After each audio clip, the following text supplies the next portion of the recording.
Titled it this way simply because I see myself as a recent immigrant and my children, and obviously into the third generation, together in missions. I see us here in this country doing missions very large. So that's why I call it Generations of Missions, thinking of the second generation as well. Obviously, the Great Commission, which we've talked about, time and time again. Jesus commands us to go, or we have the Great Commission command in Matthew 28.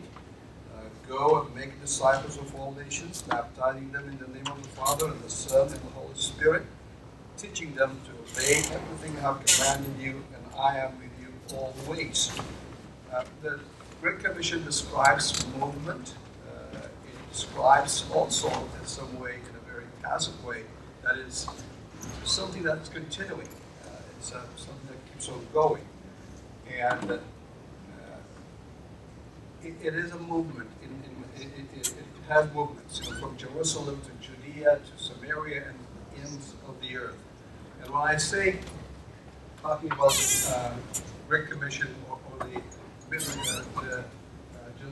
generations of missions, and thinking about my own children and myself, I think I believe that God has brought us into this land, recent immigrants, Ethiopians, Eritreans, and others, to be partners with the church here, to do missions and reach out to others who need to hear the gospel.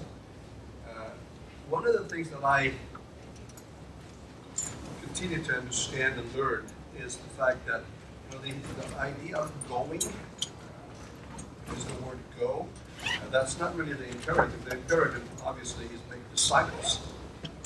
But then the circumstance around the going is very different in many different ways. If you think about it, we see Peter, going around the countryside of Judea. How does the going happen? Is it God that has to say specifically and gives you a command to go? And that happens, and we do see that in the scriptures. We see Barnabas and Paul set apart, and the Spirit of God says, go to the other parts of the world. And in other situations, we see Peter getting up and moving around the countryside of Judea. But not just only that, we also see him being invited by Cornelius. And again, there's a goal right there. He goes to do that. And Philip, we see him being transported to the Ethiopian. It's all about going, as you can think, as you can see that. And then, we have the scattering that happens. Persecution rises, and then the church scatters in Acts chapter 8, verse 1. Again, the going. The going happens in many, many different ways. Point is that as we go, we share the gospel and should be witnesses wherever we find ourselves to be. I say this to share with you about my own personal story. I left Ethiopia in 1978 and left the country not in a very good circumstance. I wasn't a follower of Christ at that time. In fact, I was part of a political movement at that moment, at that time, that period in the country. I became a refugee in another African country called Djibouti, and ended up in Saudi Arabia, in Jeddah. And that's where I heard the message of the gospel from a Chinese man in Saudi Arabia. Little did I know about it. I grew up in an Ethiopian Orthodox church family, but I really did not have a personal relationship with Jesus during those moments of my growing up. So once I heard the gospel, I realized this is a message that has been hidden from me, and this was in my early 20s, and I wanted to share it. I didn't have vocabularies about like missions or missionary or pastors. This is an underground church movement. We didn't have a church as regular as we know it here. So, but all I knew was that I had to share the gospel, and that's what we did in Saudi Arabia and Jeddah in the early 1980s with my wife. And that led to our deportation from Saudi Arabia because of the gospel. Sent out, deported to another country called the Sudan, and we found ourselves in a country that's bordering Ethiopia, had a huge Ethiopian Eritrean population. And what did we do then? Well, we found ourselves in that situation and shared the gospel. And that led to a planting of a church in Khartoum, an Ethiopian Amharic-speaking congregation. We were there for several years, a couple of years, and then we ended up coming into the U.S. And once we got here, this was in the early 1980s, again, the message of the gospel been going. We didn't. It's not like Paul and Barnabas where we heard, separate them so that they can do this. But as we went, we were sharing the gospel, and we came into the U.S. in 1984. And when we got here, this was the early times of the Ethiopian Eritrean migration to this country as immigrants and refugees. So the population was not huge at all. Became first settled in a Silver Springs area where in Washington D.C. area, and having lived there for a couple of months, we realized we began to ask God, why are we here in this country? We had a wonderful and successful missions in Sudan. The church was planted, it's growing, and a huge impact was really happening in the Ethiopian population, the Eritrean population in Sudan.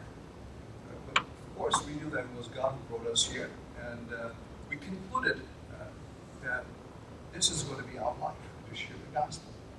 And when we were doing that, when we were deciding this with my wife, the Ethiopian population was very few in number. In Saudi Arabia, in Washington, D.C., where there is the largest Ethiopian population today, at that time, it was just maybe in the thousands, very few thousands, very few people.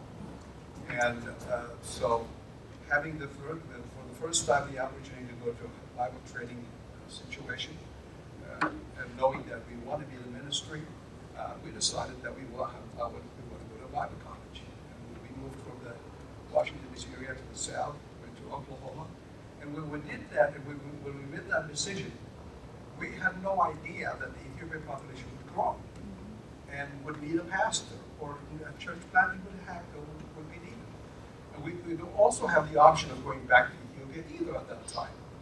The political situation was still the same. The military government was in power. The government that I fled from, I can't go back. I'll be put in jail, or my life will be in jeopardy. So there is no chance of me really going back, being trained here, going back to my country to do ministry. So I don't know what population we were going to serve, whether it's Ethiopian, whether it's Caucasian, or we have no idea. It was just a push and a passion from inside that led us to go into that kind of training. Of course, the population grew, the Ethiopian population, and we ended up becoming a pastor, pastoring a church in San Jose, California. Our children were born, and it's through that time and that period that we realized that the need for second generation ministry is important. I tell you all this to say, again, the way missionaries are sent in the past and the way missionaries are sent even today are necessarily not the same. In modern day mission movements, like the 15th, 16th, 17th century, Jesuit missionaries and the Protestant missionaries, which is very much associated with colonial, period, was very much, a time where missionaries are sent from powerful countries or organizations to the other part of the world. So those missionaries came with their resources, their whatever they had. In recent days, I think God is doing something different, in my opinion. Probably even much more closer to what the New Testament says. If you recall what Jesus said to his disciples, when you go, he said, go,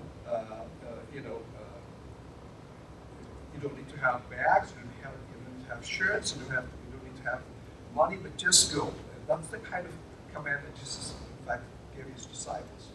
So we came here as immigrants and as refugees, and I look at recent immigration, probably the people movement that's happening all over the world today from the southern hemisphere. I sense that God is behind all that. So when we came here and arrived in Washington, D.C., we had very little money. We were sponsored by Methodist Church to come to the U.S. as hosts. They took us in, refugees, and settled us and helped us to find our way into this country. But we realized that we are here for mission purposes. Of course, we didn't have all those vocabularies at that time. There's really a great awareness today among the recent immigrants that we are here not just because of political reasons. That may be the reason why we left, but God may be using all of those situations to really bring back the gospel back to this country and to be partners with the churches that are here that are preaching the gospel. So as I share with you today, I want you to hear me with the concept, with the idea of generations of nations. When we think of the second generation, the first generation churches here today that are recent immigrants, think of them as people sent as missionaries here. And if you are, a recent immigrant like myself, think of yourself as a missionary, your children, an extension of that mission, the work that God is going to do. Just to give you a little brief description of the Ethiopian missions here in this country.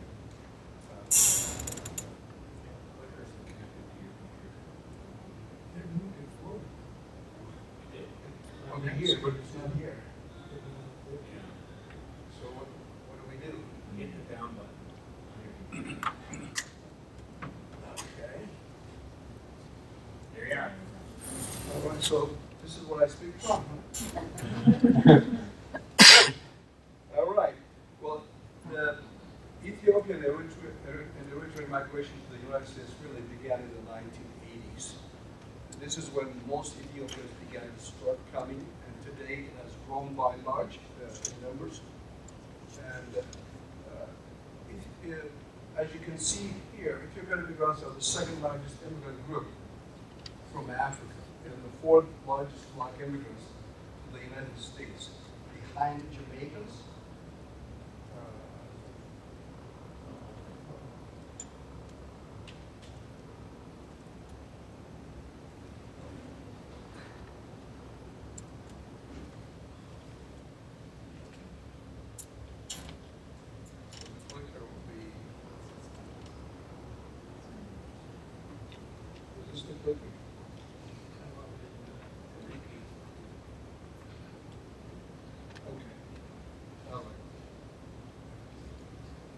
So, Ethiopians are the fourth largest black immigrants in general, but the second largest from Africa, as you can see. And one of the things that you see is that the black population, even here today, the African immigrant population is beginning to grow more because of recent black immigration in this country. The Pew reports there were about 4.2 million black immigrants living in the U.S. in 2016. Prior to that, in the 1980, what you have is about 800,000. So the numbers are very much increasing. More African American blacks are coming to this country, which makes also the African American population also grow, even by and large. In fact, they say that 1% of the black population today in America is recent immigrants. That's as big as that. So the Ethiopian community really holds many places like here in Minneapolis, Washington, D.C., and other places. And with that, we can change the screen. This is a statistics that was given by Pew Research in 2013 that there are about almost 400,000 Ethiopians here in the U.S. But that's really not the number, really. Many would say that it's more than 500,000, even approaching 1 million here in this country. Many of them in Washington, D.C., in fact, Washington, D.C. today, many would say that it's the largest second largest city where Ethiopians live out including Ethiopia.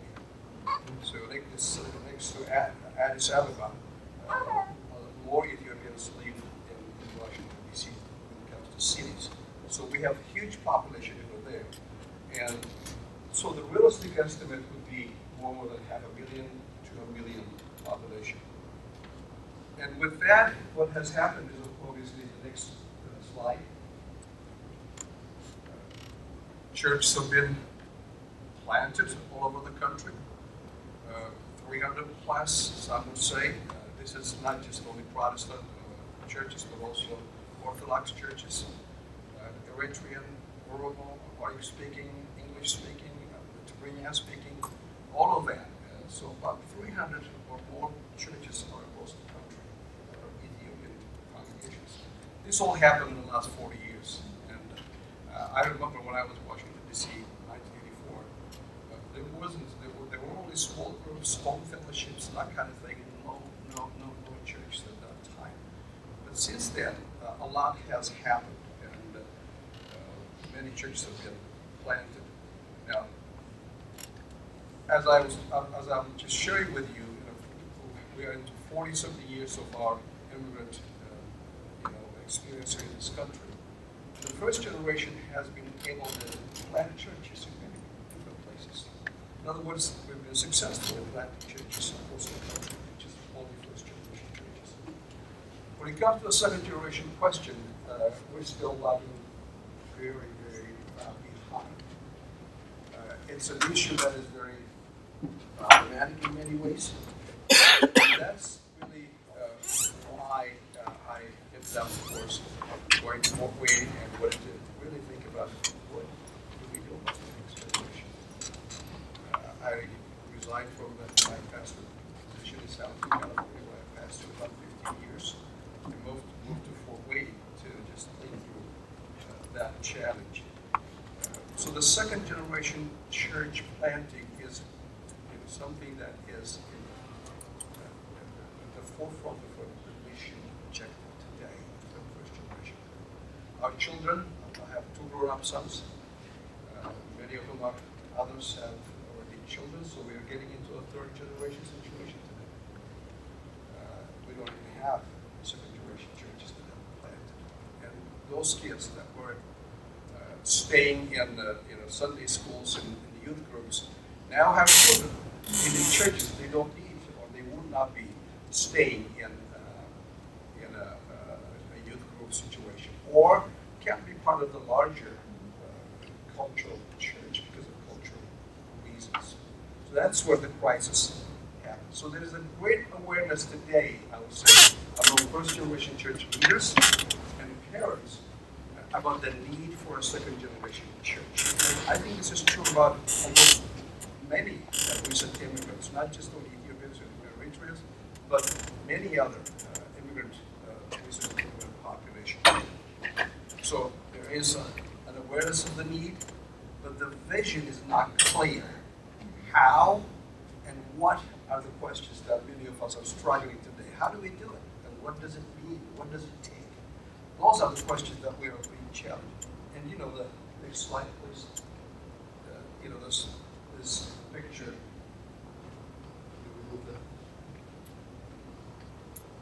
This picture about vision, 3 guys working on a break. I'm sure you've come across that story before. And somebody asks, "What are you guys doing?" And the first person says, "What are you asking?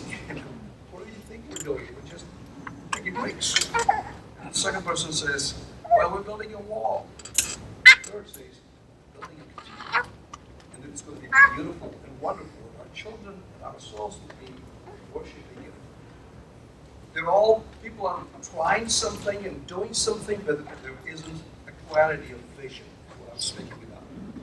And this is very true currently where we are in our movement, so to speak. But this is not just only a case, next slide. This is not really the case among Ethiopians alone. This is very much true about recent immigrants. As you can read here, Karen Chase, she's a Texas A&M professor, sociologist, Christian woman, writes a book. Most grown-up second-generation Korean Americans do not attend their parents' church, even if they reside in the same city. And here's another dissertation. This is a Korean man as well, brother. Most second-generation Korean American college students abandon their church life when they enter college. More than 95% of the second-generation Koreans will be unchurched in a few years, making them one of the most unchurched people groups in the North American cities. What's interesting about the Koreans is, as you know, they're most churched Christians, most church population here in the U.S. 70% of Koreans are Protestant. 70% are Protestants, and 70% of them go to church every Sunday. And it's sad to see that the 95% of the children are not following the footsteps of their parents. In fact, they have coined a term called silent exodus, calling it their kids are really not in church. They're very much taken by the American dream, materialism, and dualism, and those kind of ideology beyond college. So this is not just only an Ethiopian or Eritrean problem, it's a problem of second-generation immigrants across the board in this country. Next.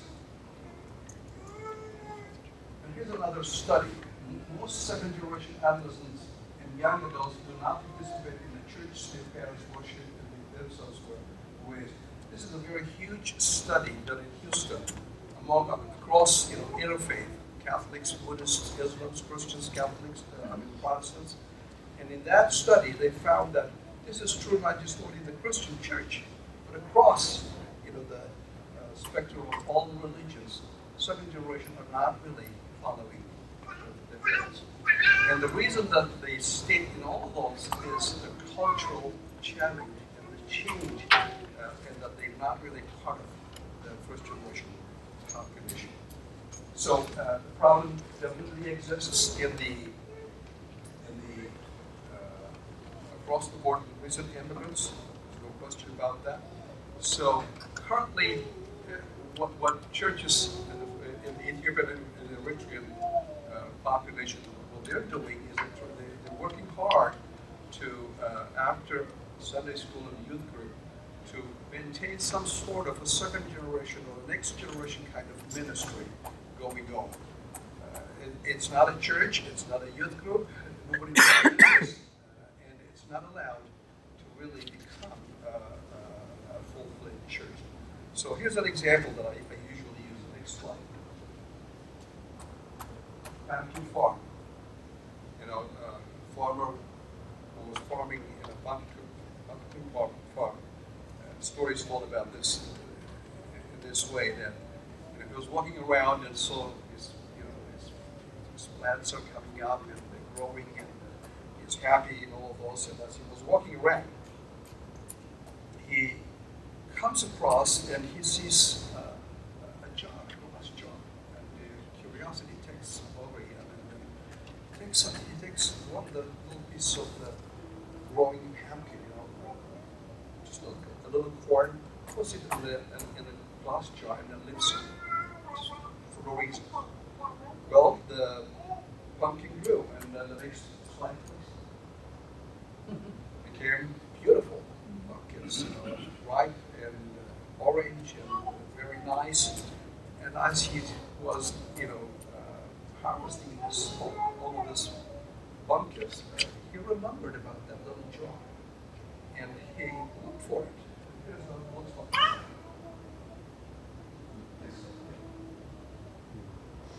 As you can see, that little pumpkin was inside that jar, predetermined, because of the jar that was in it, not to grow beyond that. In other words, it could not reach its potential.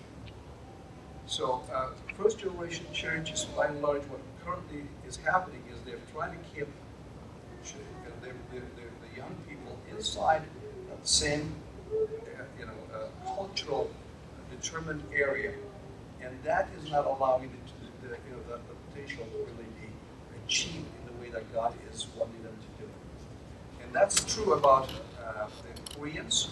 In fact, one of the things that they speak about, why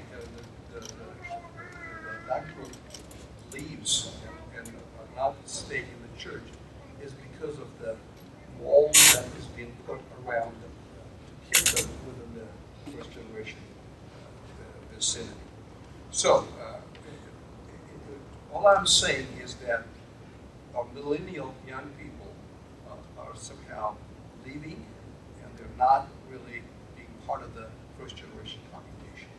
But this is not just only an immigrant story or a recent immigrant problem. This is also a problem in the larger culture, I think. As next slide, please. Current trends in American here in this country, in the host culture. One of the things that I see is this is a Barna report. The baton is not being passed in the church. Only 51% of Protestant pastors and 8% of the Protestant parishioners possess biblical worldview.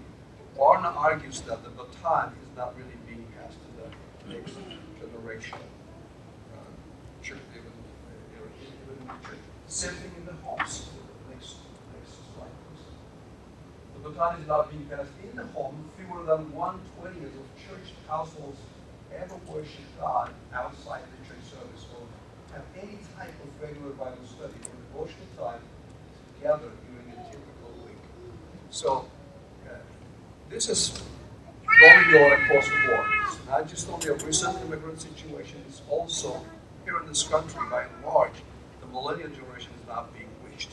And the recent immigrants being millennial, part of that population, we are losing them. And this is an issue that we have to tackle. Not just, I don't want us to see it as an immigrant problem. It's a problem across the board among churches. In fact, the Pew report shows this, the next slide. Talking about millennials. And what it shows is that about 63% of millennials do not or seldom come to church. Only 18% are said to be in church on a Sunday morning. We're talking about the silent exodus from Koreans, or we're talking about the recent immigrants from Ethiopia or Eritrea, that are not in church today. Same thing is happening across the board. So it makes it all the more urgent to think about missions to younger people. So the solution, I think, next slide, please. Again, the U.S., some argue is the third, others say it's the fourth, and others say it's the fifth largest, unchurched country in the world. Next slide. Half of the adults on Sunday morning worship service in U.S. Protestant churches are not converted. It's not all junk. Barna reports. Next one. About 2 million, almost 3 million people in church every year. And then the last slide. Every year, between 3,000 to 4,000 churches close their doors. Only 1,100 open. You've heard all those statistics, the challenge, the problem that's happening, and it's very much true among young people. So as we think about these things, the solution obviously is a solution that we all need to find an answer to, both immigrants and post-culture. That's why I like these gatherings where we have Ethiopians, Eritreans, and Caucasians, and other people, because it's really a challenge that we all, the church is facing across the board. Next slide, please. The other thing that is interesting with that, I don't want to leave you with that, image, but then here is world Christianity on the other hand is very interesting. It's very currently it says to about 2 billion of the world's population of Christians, and 480 million in Latin America, 360 in Africa, 13 million in Asia, and then here it goes. You'll see that still Christianity is the largest religion worldwide, which is a wonderful, positive thing, so to speak. And by the year 2025, the projection, and this is a projection from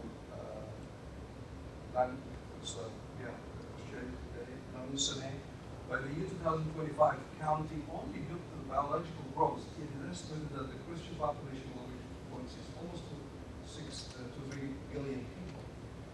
But the difference is, what you see here is that Christianity, although it's growing in the southern hemisphere and not in the northern hemisphere.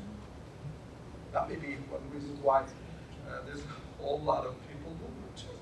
God is behind it. It used to be that Christianity moved from the northern hemisphere to the south with the gospel. And maybe it is time that the gospel is moving in the other direction today. God reaching out to the people who have brought the gospel to us. Once again, next slide.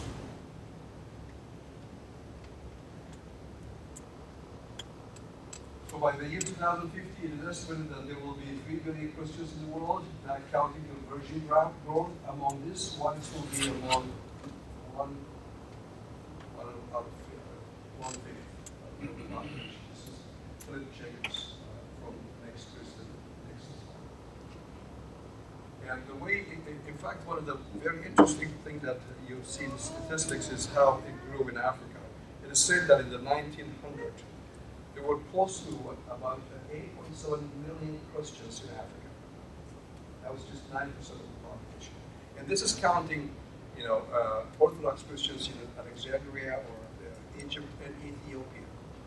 Today, in less than a century, the population has grown huge by in the 400 million. It's the largest religion today, and even beyond most of Israel.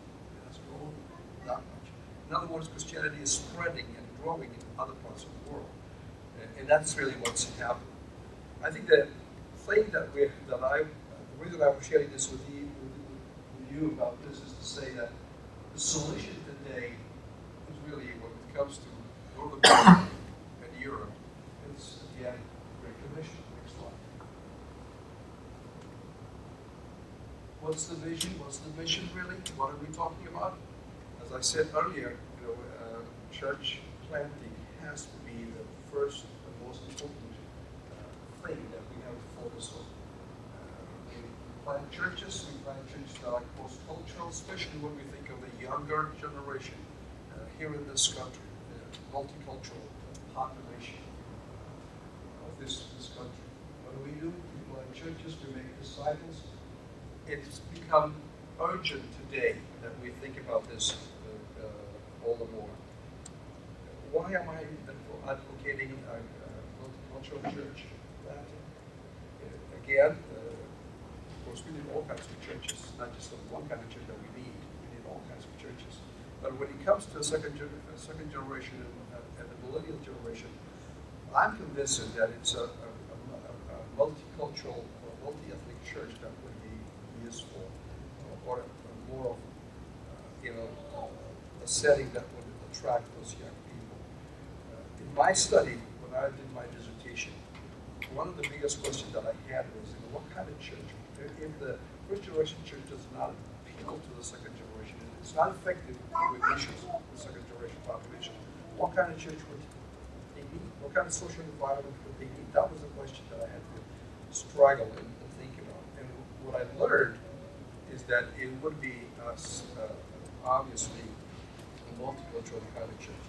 And the reason is because as I looked at their identity and their assimilation in this country, one of the things that came out as a finding was that their identity really, despite the fact that they may be ethnically Ethiopian or Eritrean or Liberian or whatever you might call them, culturally and socially they are American. That's who they are. See? And a good illustration that helped me work with that is next slide. This is a very good picture that helps really describe what I'm trying to say. The immigration timeline, if you think of the first generation is the call the dreamers. And this is taken from a presentation by Ken Fong, third generation Chinese pastor in Los Angeles. And he put that together and he shares this description. He says the first generation is by and large a dreamer. They're coming into another country, adventurous, looking for ways to improve life for themselves and for their children. They are dreamers. So he says that river of dreams, he says, it's like fresh water flowing from a hill or a mountain into the sea. They're coming into the large, the sea, which is the U.S., Americans, post-society. And he says the second generation is like the bay of transition. I live in the Bay Area, as you know. The bay is a mixture of salt water and fresh water together. And he says the third generation, which he himself identifies with as the sea of inevitability, where it's salt water. And he adds another helpful description. He says, in fresh water, the kind of fish that you find is bass, that kind of fish. And if you take a bass and put it in salt water, despite the fact that it is water, it just can't survive. It's not its natural environment. In the same way, fish in the third, in the salt water, a cod, you bring that cod and put it in the fresh water, again, it won't survive. It's not its natural inhabitant.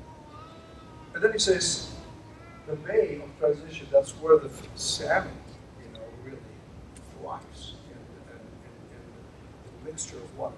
The salmon will be born in the fresh water, but it lives in the mixture of water in the bay by and large. So he says that's the kind of environment, social and cultural environment that we need to create for the second generation population. A mixture, a bicultural identity, a hybrid identity. That's why I act that this is the idea of multicultural, multi-ethnic church planting comes out of that understanding. In other words, our children would thrive and become more effective, and they will be reached in that kind of social environment. And I think that is true of the millennials, quoting post-cultural millennials. My son, my older son, his best friends, in fact his roommates, are Asian and Japanese. These are his friends. That's just really what. This is really what his social environment is like. So, as we talk about this, and I have much to say here, but and being here in this country, the challenge of raising a second generation population and looking for them to find a home, a church home, is a challenge I think the post-culture society also faces. So our needs and our problems intersect. But the point is, how do we make this work? Is it possible that, one of the things that I have noticed being in the LCMS church body for the last several years, 15 years now, the focus is primarily about planting or supporting a first generation church. There's no strategy, there's no way of thinking about how to do a second generation church. And now the biggest issue challenge that the first generation immigrant churches are talking about is not about planting first generation churches, it's about second generation churches. So that needs to be a conversation for church leaders in the whole society, and a partnership